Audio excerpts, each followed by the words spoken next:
ఆహా, ఇందుకేనా ఇందాక దుర్గమ్మ వదిన నాకు ఎసుమంటి మాట చెప్పకుండా అందరినీ తీసుకుని గుడికొచ్చేసింది.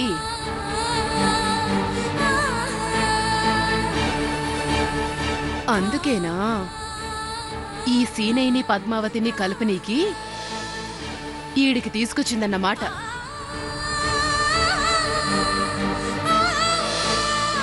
బయటికేమో వీళ్ళిద్దరినీ దూరంగా ఉంచినట్టు వెలేసినట్టు అవ్వా చేస్తా ఉంటది. ఇక్కడికి తీసుకొచ్చి వీళ్ళిద్దరినీ కలుపుతా ఉన్నదా?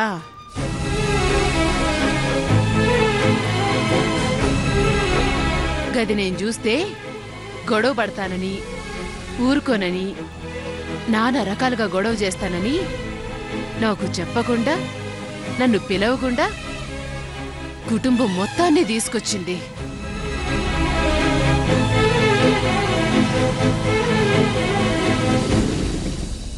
అమ్మో, ఆ దేవుడి దర్శనానికని వచ్చినానే గాని ఇది చూడ్నీకా? దేవుడనేవాడున్నాడు కాబట్టే ఇది నా కంట పడేలా చేసిండు.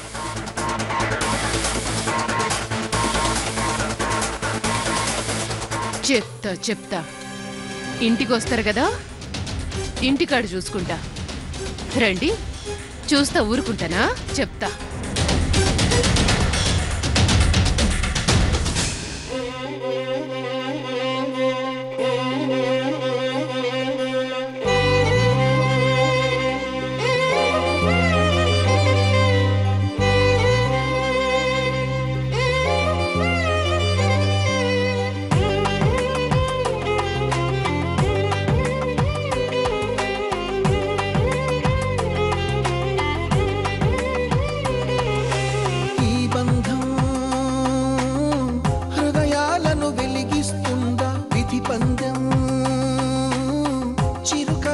చిదిమేస్తుందా ఓ దైవమా, ఎన్నాళ్ళీ నీ వింత పంతం వెలిగించవా ఈ మమతల గోరంత దీపం. శ్రీలక్ష్మి కలసీనయ్య కథ ఆదర్శమే కావాలి ప్రతి జంటకి.